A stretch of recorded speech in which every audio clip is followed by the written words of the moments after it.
La caja rectangular. Hace algunos años, contraté un pasaje desde Charleston, Carolina del Sur, a la ciudad de Nueva York, en el elegante barco de carga, Independence, Capitán Hardy. Íbamos a zarpar el 15 del mes, junio, si el tiempo lo permitía, y el 14, subí a bordo para arreglar algunos asuntos en mi camarote. Me di cuenta de que íbamos a tener muchos pasajeros, incluyendo un número de mujeres mayor de lo habitual. En la lista había varios conocidos míos, y entre otros nombres, me alegré de ver el del señor Cornelius Wyatt, un joven artista, por quien sentía una cálida amistad. Había sido compañero mío de estudios en la Universidad de C, donde pasábamos mucho tiempo juntos. Tenía el temperamento ordinario de un genio y era una mezcla de misantropía, sensibilidad y entusiasmo. A estas cualidades unía el corazón más cálido y verdadero que jamás ha latido en un pecho humano.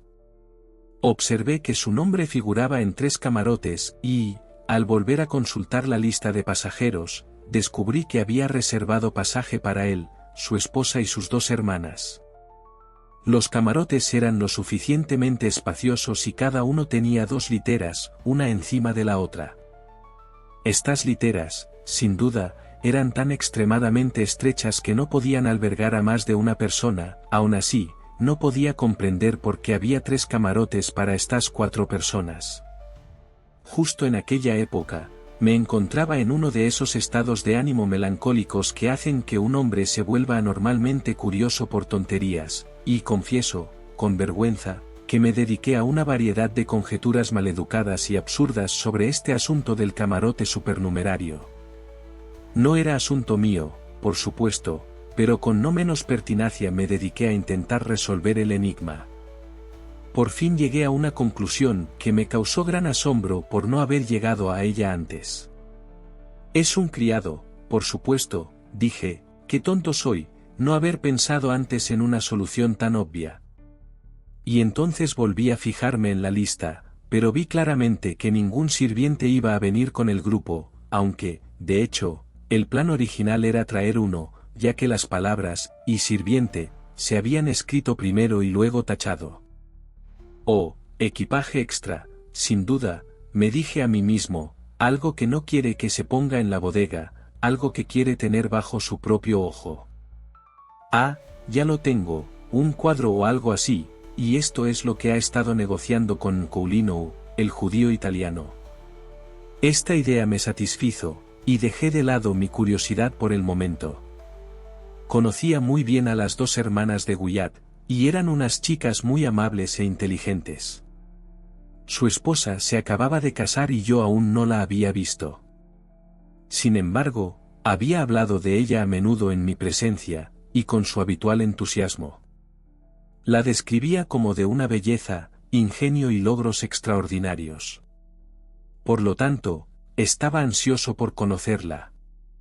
El día en que visité el barco, el 14, Wyatt y su grupo también iban a visitarlo, según me informó el capitán, y esperé a bordo 1 hora más de lo que había planeado, con la esperanza de que me presentaran a la novia, pero luego llegó una disculpa. La señora W. estaba un poco indispuesta y no subiría a bordo hasta mañana, a la hora de la salida. Al día siguiente, cuando iba de mi hotel al muelle, me encontré con el capitán Hardy, quien me dijo que, debido a las circunstancias, una frase estúpida pero conveniente, pensaba que el Independence no zarparía hasta dentro de 1 o 2 días, y que cuando todo estuviera listo, me haría saber. Esto me pareció extraño, porque había una fuerte brisa del sur, pero como las circunstancias no se presentaban, aunque las pedí con mucha perseverancia, no me quedó más remedio que volver a casa y digerir mi impaciencia con tranquilidad. No recibí el mensaje esperado del capitán hasta casi 1 semana después. Sin embargo, al fin llegó y me embarqué de inmediato. El barco estaba abarrotado de pasajeros y todo era un ajetreo propio de la preparación para zarpar. El grupo de Wyatt llegó unos 10 minutos después que yo. Allí estaban las 2 hermanas, la novia y el artista, este último en uno de sus habituales ataques de mal humor misántropo. Sin embargo, Estaba demasiado acostumbrado a esto como para prestarles especial atención. Ni siquiera me presentó a su esposa. Esta cortesía recayó, por fuerza, en su hermana Marian, una chica muy dulce e inteligente que, en unas pocas palabras apresuradas, nos presentó. La señora Wyatt había estado muy cubierta con el velo, y cuando se lo quitó, al reconocer mi reverencia, confieso que me quedé muy asombrado. Sin embargo, me habría sorprendido mucho más si la larga experiencia no me hubiera aconsejado no confiar demasiado en las descripciones entusiastas de mi amigo, el artista, cuando se permitía hacer comentarios sobre la belleza de la mujer. Cuando el tema era la belleza, sabía muy bien con qué facilidad se elevaba a las regiones de lo puramente ideal. La verdad es que no pude evitar considerar a la señora Wyatt como una mujer decididamente fea. Si no era fea, creo que no estaba muy lejos de serlo. Sin embargo, vestía con un gusto exquisito, y entonces no tuve ninguna duda de que había cautivado el corazón de mi amigo por las gracias más duraderas del intelecto y el alma. Dijo muy pocas palabras y pasó inmediatamente a su camarote con el señor W. Mi vieja curiosidad regresó. No había sirviente, eso estaba claro. Busqué, por lo tanto, el equipaje extra. Después de un rato, llegó un carro al muelle, con una caja de pino oblonga, que era todo lo que parecía esperarse. Inmediatamente después de su llegada, zarpamos, y en poco tiempo cruzamos la barra y nos adentramos en el mar. La caja en cuestión era, como digo, oblonga. Medía unos 2 metros de largo por 1 de ancho, la observé con atención, y para ser preciso. Ahora bien, esta forma era peculiar, y tan pronto como la vi, me atribuí el mérito de la exactitud de mi suposición.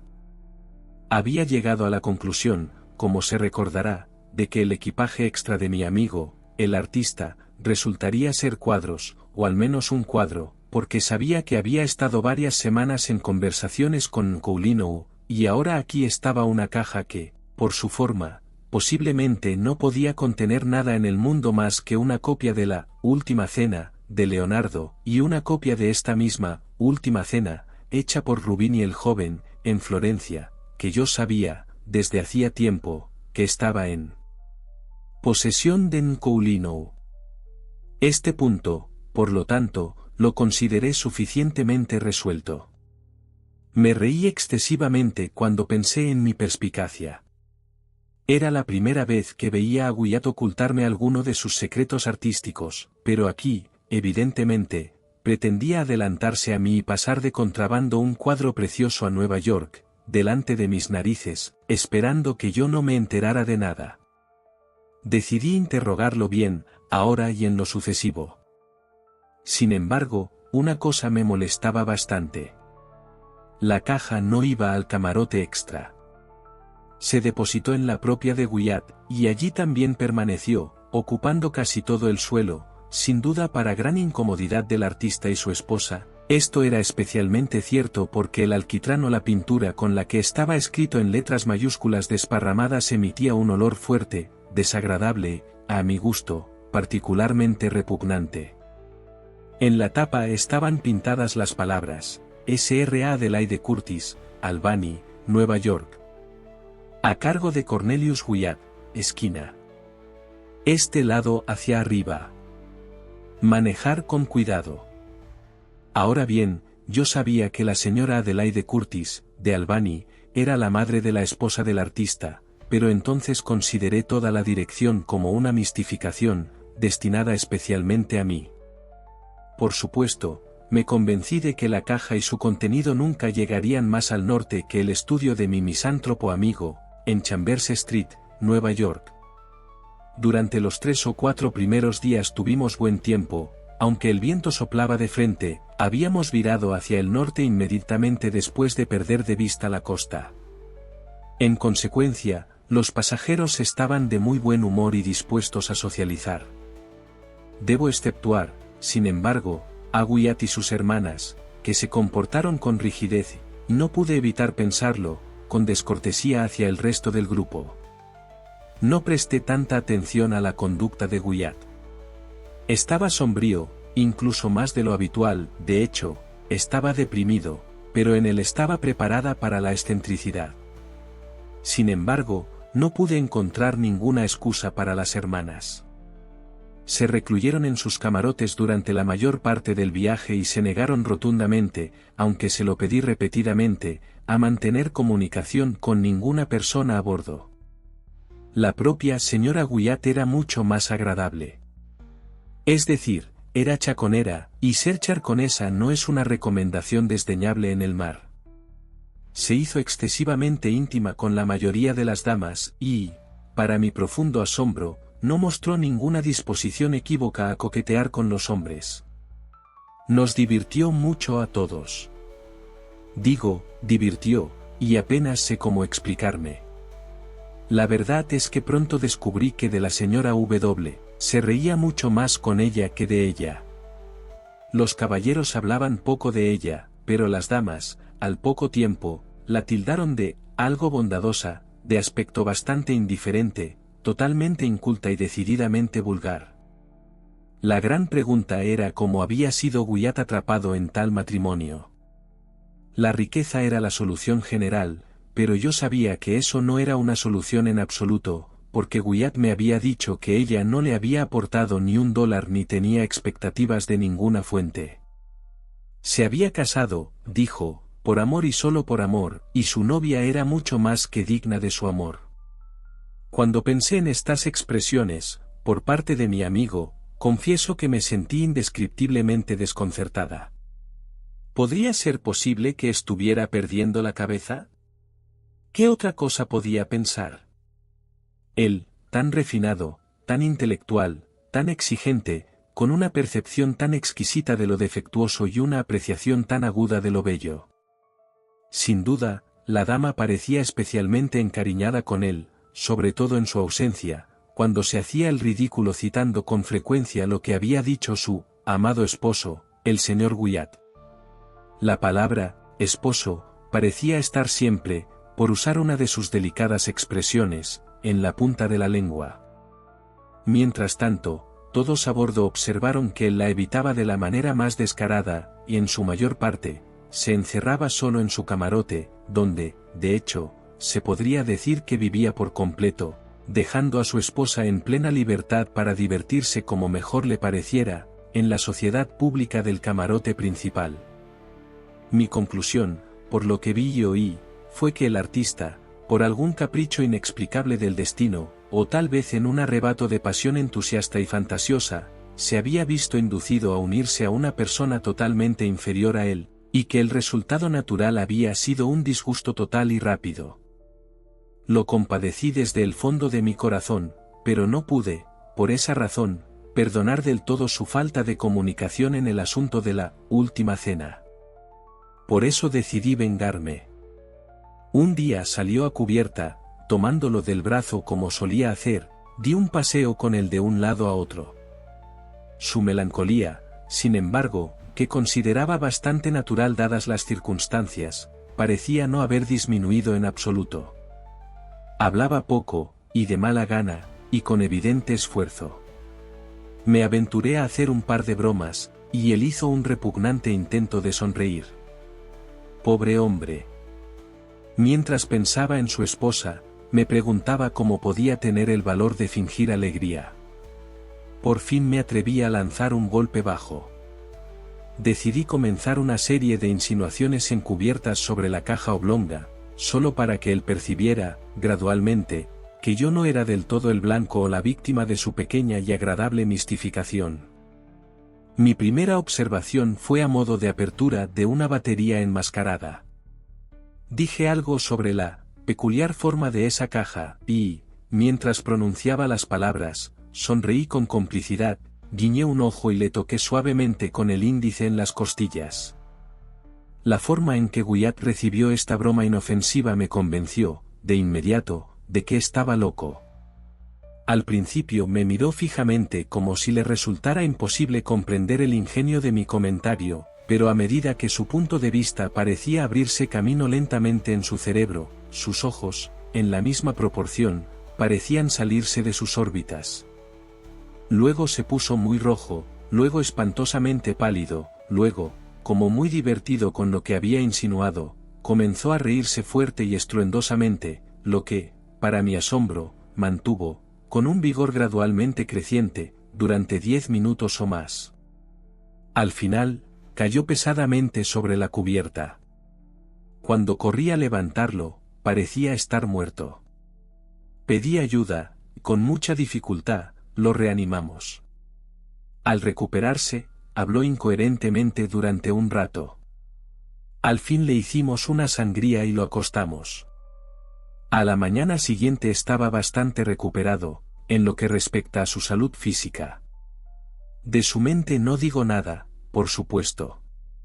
Lo evité durante el resto de la travesía, por consejo del capitán, que parecía coincidir conmigo en mi opinión sobre su locura, pero me advirtió que no dijera nada al respecto a ninguna persona a bordo.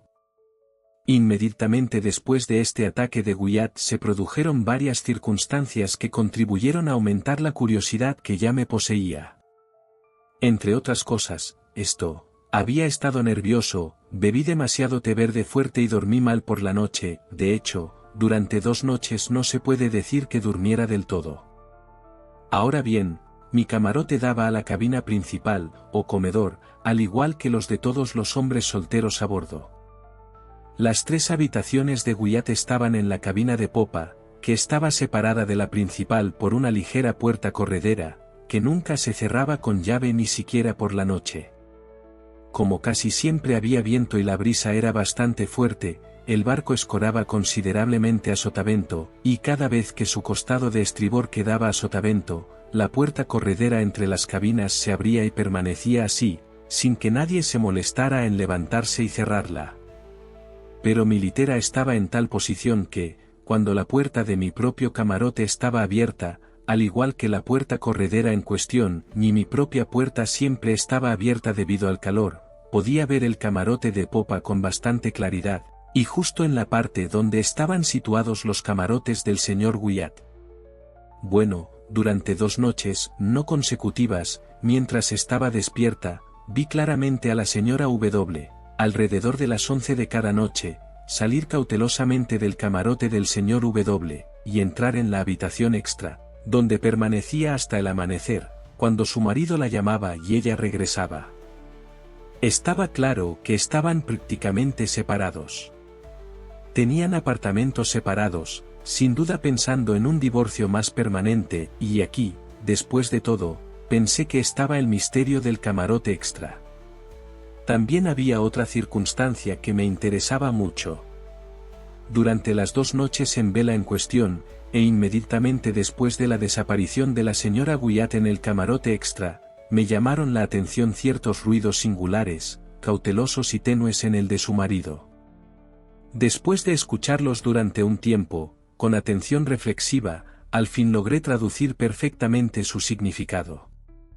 Eran sonidos provocados por el artista al abrir la caja oblonga, por medio de un cincel y un mazo, este último aparentemente amortiguado o apagado por alguna sustancia suave de lana o algodón en la que estaba envuelta su cabeza.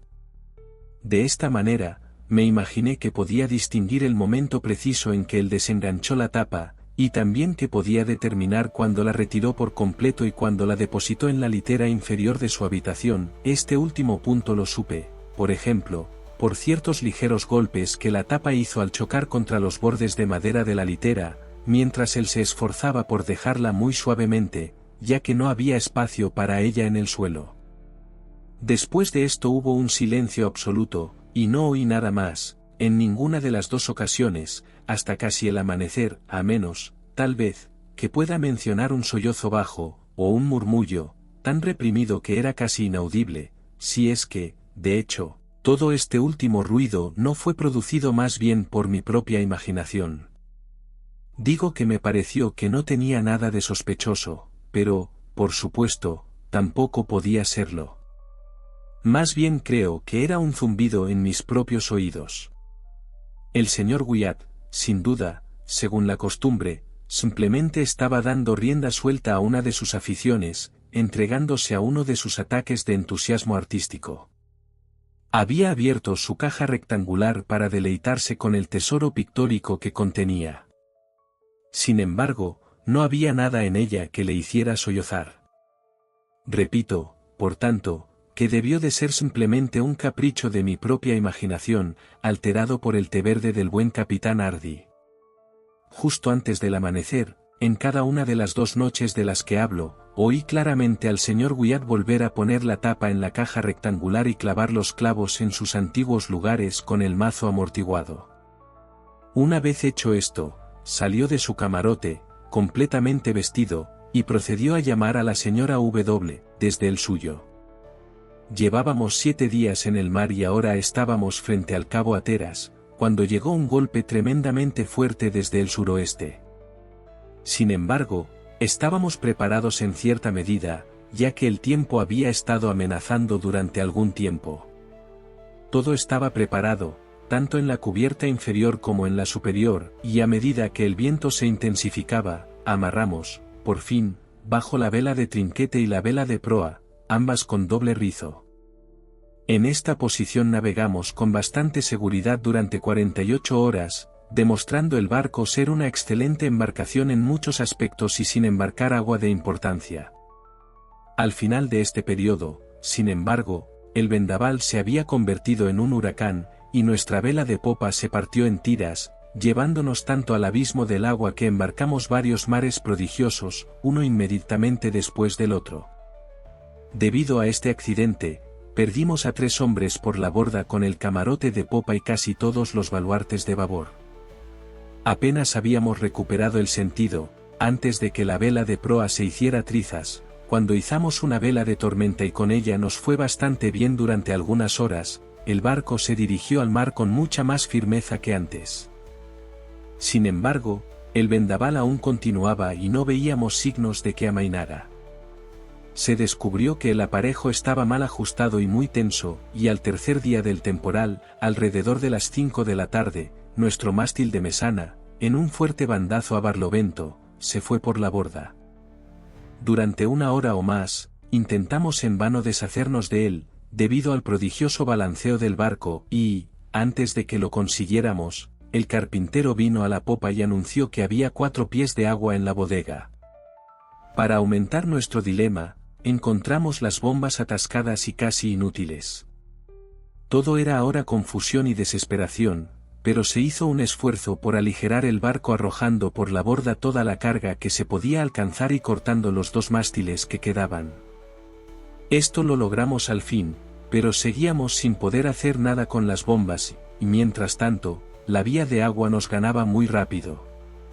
Al atardecer, el vendaval había disminuido sensiblemente en violencia, y a medida que el mar bajaba con él, aún abrigábamos débiles esperanzas de salvarnos en los botes. A las 8 de la tarde, las nubes se abrieron a barlovento, y tuvimos la ventaja de la luna llena, un golpe de suerte que sirvió maravillosamente para animar nuestros decaídos espíritus. Después de un trabajo increíble, logramos, por fin, sacar la lancha por la borda sin ningún accidente material, y en ella metimos a toda la tripulación y a la mayoría de los pasajeros. Este grupo se marchó inmediatamente, después de sufrir mucho, finalmente llegó a salvo a Oucre con Kinlet, al tercer día del naufragio. 14 pasajeros, junto con el capitán, permanecieron a bordo, decididos a confiar su suerte a la balsa de popa. La bajamos sin dificultad, aunque fue solo por milagro que evitamos que se hundiera al tocar el agua. Contenía, cuando flotaba, al capitán y su esposa, el señor Wyatt y compañía, un oficial mexicano, su esposa, 4 hijos y yo, con un criado negro. No teníamos espacio, por supuesto, para nada excepto unos pocos instrumentos absolutamente necesarios, algunas provisiones y la ropa que llevábamos puesta. Nadie había pensado siquiera en intentar salvar nada más. Qué asombro debió de producirse cuando, a unas pocas brazas de la nave, el señor Wyatt se puso de pie en la popa y exigió con frialdad al capitán Hardy que el bote regresara para recoger su caja oblonga. «Siéntese, señor Wyatt», respondió el capitán con cierta dureza, «nos hará zozobrar si no se queda quieto. Nuestra borda está casi en el agua ahora».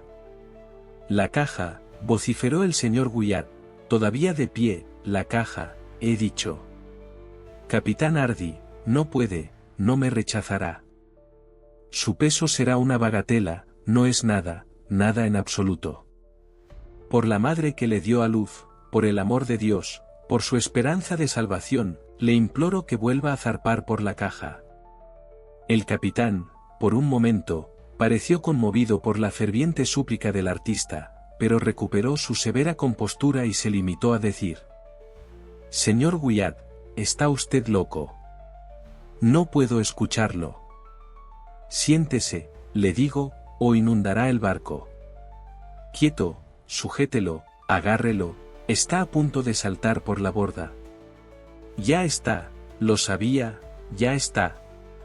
Mientras el capitán decía esto, el señor Wyatt, de hecho, saltó del bote, y como todavía estábamos a sotavento del naufragio, logró, con un esfuerzo casi sobrehumano, agarrar una cuerda que colgaba de las cadenas de proa. En otro momento estaba a bordo y se precipitaba frenéticamente hacia la cabina. Mientras tanto, habíamos sido arrastrados a popa del barco y, al estar bastante alejados de su sotavento, estábamos a merced del tremendo mar que aún corría. Hicimos un esfuerzo decidido por regresar, pero nuestro pequeño bote era como una pluma en el aliento de la tempestad. Vimos de un vistazo que la perdición del desafortunado artista estaba sellada. A medida que aumentaba rápidamente nuestra distancia del naufragio, se vio al loco, porque sólo así podíamos considerarlo, salir de la pasarela, por la que, a fuerza de una fuerza que parecía gigantesca, arrastraba, en cuerpo y alma, la caja oblonga. Mientras contemplábamos con asombro, pasó, rápidamente, varias vueltas de una cuerda de 3 pulgadas, primero alrededor de la caja y luego alrededor de su cuerpo. En otro instante, tanto el cuerpo como la caja estaban en el mar, desapareciendo de repente, de una vez y para siempre. Nos quedamos un rato tristemente sobre nuestros remos, con los ojos clavados en el lugar. Al fin nos alejamos. El silencio se mantuvo intacto durante una hora. Finalmente, me aventuré a hacer un comentario. ¿Observó, capitán, lo repentinamente que se hundieron? ¿No fue eso algo sumamente singular? Confieso que abrigué una débil esperanza de su liberación final, cuando lo vi atarse a la caja y entregarse al mar. Se hundieron como algo natural, respondió el capitán, y eso como un tiro. Sin embargo, pronto volverán a subir, pero no hasta que la sal se derrita. ¿La sal?, exclamé. ¿Silencio?, dijo el capitán, señalando a la esposa y a las hermanas del difunto. Debemos hablar de estas cosas en un momento más apropiado. Sufrimos mucho y escapamos por los pelos, pero la fortuna nos sonrió, al igual que a nuestros compañeros en el bote salvavidas. Finalmente, desembarcamos más muertos que vivos, después de 4 días de intensa angustia, en la playa frente a la isla de Roanoke. Permanecimos aquí una semana, no fuimos maltratados por los saqueadores, y finalmente, conseguimos un pasaje a Nueva York. Aproximadamente un mes después de la pérdida del Independence, me encontré con el capitán Hardy en Broadway. Nuestra conversación giró, naturalmente, en torno al desastre, y especialmente en torno al triste destino del pobre Wyatt. Así supe los siguientes detalles. El artista había contratado el pasaje para él, su esposa, sus 2 hermanas y un sirviente. Su esposa era, en efecto, como había sido descrita, una mujer encantadora y muy culta. En la mañana del 14 de junio, el día en que visité el barco por primera vez, la dama se sintió repentinamente enferma y murió. El joven esposo estaba desesperado por el dolor, pero las circunstancias le impedían posponer su viaje a Nueva York. Era necesario llevar a su madre el cadáver de su adorada esposa, por otro lado, era bien conocido el prejuicio universal que le impediría hacerlo abiertamente. 9/10 partes de los pasajeros habrían abandonado el barco antes que viajar con un cadáver. En este dilema, el capitán Hardy dispuso que el cadáver, Tras ser embalsamado parcialmente y empaquetado con una gran cantidad de sal en una caja de dimensiones adecuadas, fuera transportado a bordo como mercancía. No se debía decir nada sobre el fallecimiento de la dama, y como se entendía que el señor Wyatt había contratado el pasaje para su esposa, era necesario que alguien se hiciera pasar por ella durante el viaje. La doncella de la difunta accedió fácilmente a hacerlo. El camarote extra, reservado originalmente para esta chica en vida de su señora, ahora se conservaba simplemente. En este camarote, la pseudoesposa dormía, por supuesto, todas las noches. Durante el día interpretaba, lo mejor que podía, el papel de su señora, cuya persona, se había comprobado cuidadosamente, era desconocida para todos los pasajeros a bordo. Mi propio error surgió, naturalmente, de un temperamento demasiado descuidado, demasiado inquisitivo y demasiado impulsivo. Pero últimamente, es raro que duerma profundamente por la noche. Hay un rostro que me persigue, gire donde gire. Hay una risa histérica que resonará para siempre en mis oídos.